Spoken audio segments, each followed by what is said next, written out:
Oi gente, tudo bem? Eu sou a Ana Lu e eu vim trazer o fechamento das leituras de setembro aqui pro canal. Nesse segundo semestre, o meu ritmo de leitura tá bem lento.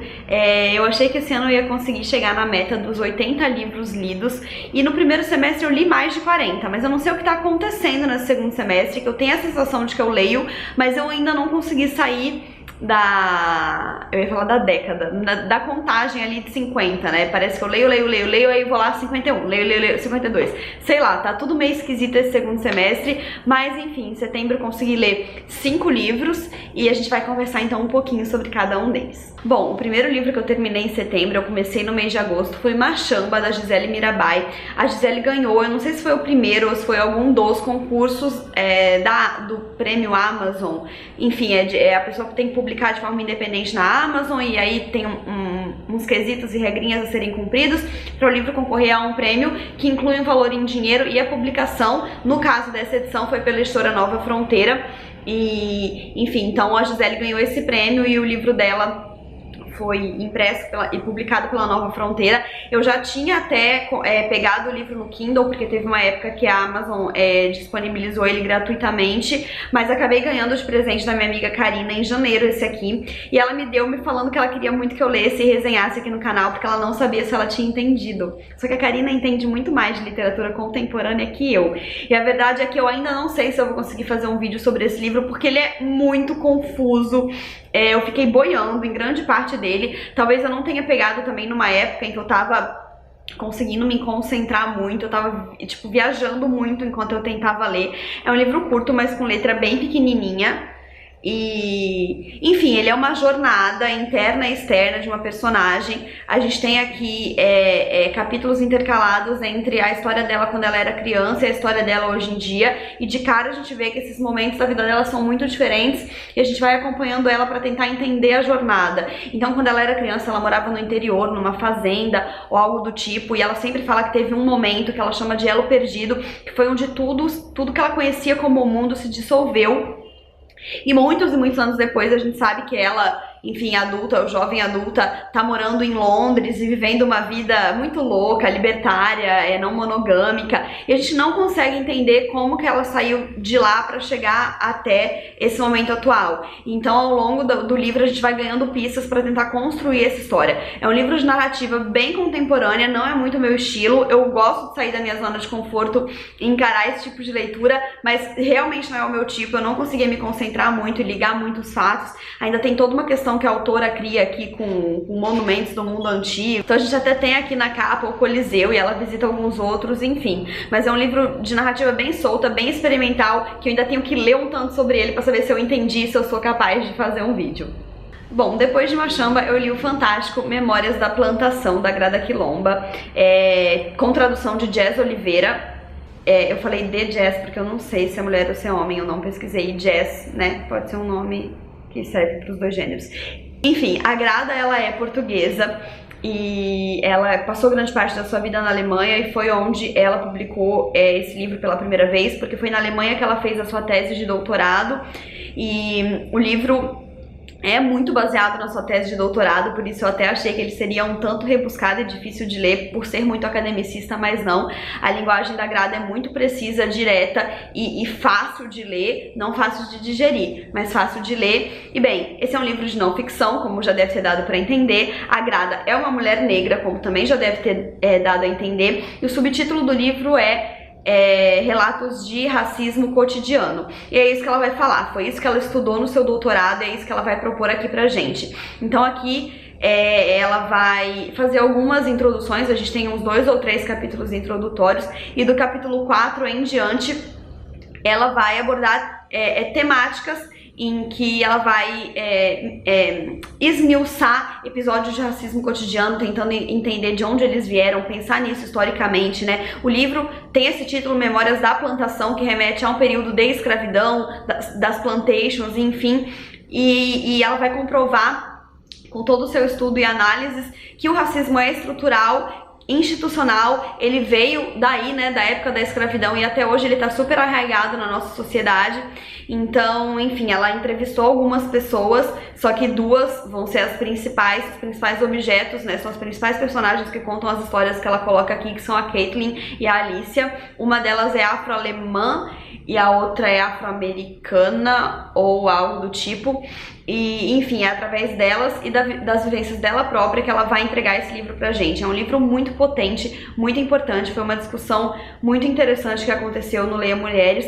Infelizmente, né, por causa da própria estrutura do racismo, era um grupo majoritariamente branco, tinha poucas pessoas negras, algumas 3 mulheres negras no grupo ali na discussão e um homem negro. Então, infelizmente, a discussão acaba ficando muito pautada na superfície, que é de pessoas brancas entrando em contato com o tema.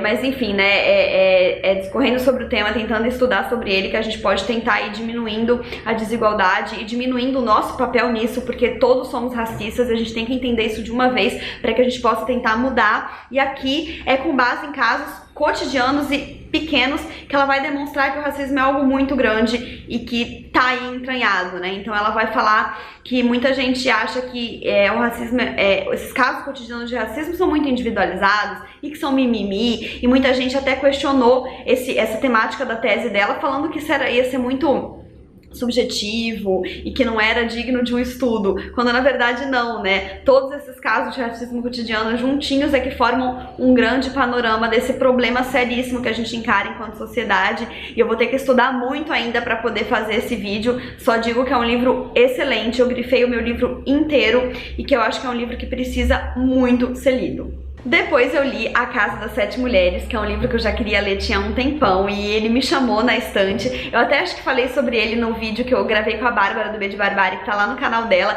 Eu comentei que seria um dos livros escritos por mulher que eu gostaria de ler em breve, e acabei lendo mesmo. Eu não assisti a minissérie da Globo quando passou, mas eu tinha muita curiosidade, eu ainda era criança, e aquela imagem da abertura com a guerra, o fogo e aquelas 7 mulheres, né, colocadas ali, eu achava aquilo muito forte. Foi uma imagem que me impactou e, enfim, finalmente pude ler o livro. Eu ganhei da minha amiga Ju Spor, que já tinha ele na estante, não tinha curtido muito e passou pra frente, mas enfim, eu gostei bastante. Não é um livro perfeito, mas eu me envolvi muito com ele, eu li muito rápido. Aqui então a gente tem a história das mulheres da família do Bento Gonçalves, que foram enviadas para uma estância, né, uma casa no interior, enquanto acontecia a Revolução dos Farrapos, que se esperava que fosse pequena, mas se estendeu aí por muitos, muitos mais anos do que elas imaginavam. Se eu não me engano, a gente acompanha aqui 11 anos ou até mais do que isso.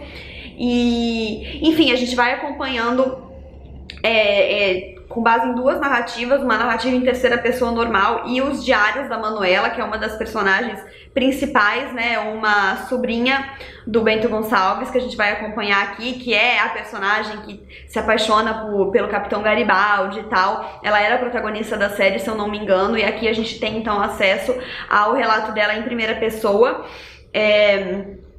Mas enfim, então a gente vai acompanhando essa narrativa e vivendo com essas mulheres dentro da casa. Eu acho que a escrita da Letícia, ela é um pouco inconstante. Eu não sei se ela planejou totalmente o que ela ia fazer quando ela começou o livro, porque do meio pro fim, ele vai mudando bastante do que a gente via no começo, né? Então, como o propósito, pelo menos o inicial, era narrar o tempo de espera que essas mulheres passam na casa, a gente tinha quase nada de relato da guerra, assim, e do meio pro fim, de repente, os momentos em que eram narrados em terceira pessoa começaram a inserir até grandes partes da guerra e do que os homens estavam passando. Eu confesso pra vocês que são as partes mais arrastadas do livro pra mim. Eu não gosto, eu não tenho paciência pra essas narrativas muito longas de guerra e ação. Eu lembrei muito do livro Um Teto Todo Seu, da Virginia Woolf, onde ela comenta que se acreditava que a literatura feminina era menos importante porque falava do que acontecia na sala, enquanto os homens falavam do que acontecia na guerra. Eu vou aqui dizer que pra mim a literatura produzida por mulheres pode ser ainda muito maior justamente por causa disso, porque eu prefiro saber o que está acontecendo na sala. Eu achava muito chato, pelo menos as narrativas da Letícia sobre os momentos de guerra e de tiro e de ataque. Eu preferia muito mais viver o drama das mulheres dentro de casa, convivendo com essa espera. Ela narra muito bem o interior, então eu sentia a angústia daquelas mulheres. Ela compara muito essa questão da espera feminina com a questão da gravidez, que o corpo feminino a gente tem, né, no biológico, essa essa questão da espera e de ter que ter paciência e de aprender a lidar com essas situações. É claro que a Revolução dos Farrapos aconteceu, eu já esqueci a data, que ela começou em 1835, né? Então a gente tá aí há bastante tempo atrás. É claro que de lá pra cá muita coisa mudou, mas eu achei muito legal as metáforas que ela fez em relação a isso. É um livro que dá muita angústia, sim. A gente fica dentro daquela casa com as mulheres que não sabem se os homens que elas amam estão vivos, que estão vivendo ali intensamente, mas um intenso que pouca gente reconhece, né? Que é o de esperar e o de viver uma guerra sem saber exatamente o que está acontecendo nela. E enfim, foi uma leitura que eu gostei bastante e o vídeo sai em breve. Depois eu li Digo Te Amo Pra Todos Que Me Fodem Bem, uma leitura que foge totalmente da minha zona de conforto. Eu acho que eu nunca li um livro erótico propriamente dito. É claro que já encontrei erotismos dentro de livros que eu já li, por exemplo, Sidney Sheldon, que foi muito engraçado porque foram meus primeiros livros adultos e eu li ainda ali no começo da adolescência, então eu ficava meio horrorizada. Mas enfim, um livro propriamente erótico eu nunca li. E eu nunca me interessei, pra ser sincera, assim, eu sou uma pessoa que eu me considero que eu caio fácil no hype, e eu não caí no de 50 tons de cinza. Quanto mais eu ouvia as pessoas falando, mais preguiça eu tinha, porque eu não tinha a menor vontade de ler aquilo. Mas as minhas amigas estavam insistindo muito pra eu ler esse livro. A Luísa Pinheiro, esse livro é dela, inclusive, eu peguei emprestado dela e tá autografado pela Ceane. A Ceane é ativa na internet, né? Ela escreve contos eróticos na internet, ela é reconhecida por isso. Eu nunca li, porque eu não me atraio pelo assunto. Mas, enfim, a Sofia, minha amiga, também é amiga dela e gostou muito do livro. Eu queria prestigiar e a Luísa insistiu, me emprestou, a Vanessa também gostou muito. E eu só descobri que acho que não é pra mim mesma, assim, porque a escrita do livro é gostosa, a Ceane escreve bem, é gostosinho de acompanhar, mas a história, eu não consegui me interessar pela história e pelas questões da personagem em nenhum momento. Eu acho que a questão nem é propriamente porque é um livro erótico. Eu acho que, assim, se a gente não tivesse sexo aqui, ele teria o mesmo efeito pra mim, assim. É uma história de uma protagonista focada nos relacionamentos que ela tem. Embora ela faça algumas análises pessoais e até de mundo e de configurações de relacionamentos heteronormativos, enfim, eu não tenho esse apelo de ler uma história que é baseada única e exclusivamente em relações, sejam elas sexuais ou amorosas. Então eu achei muito chatinho.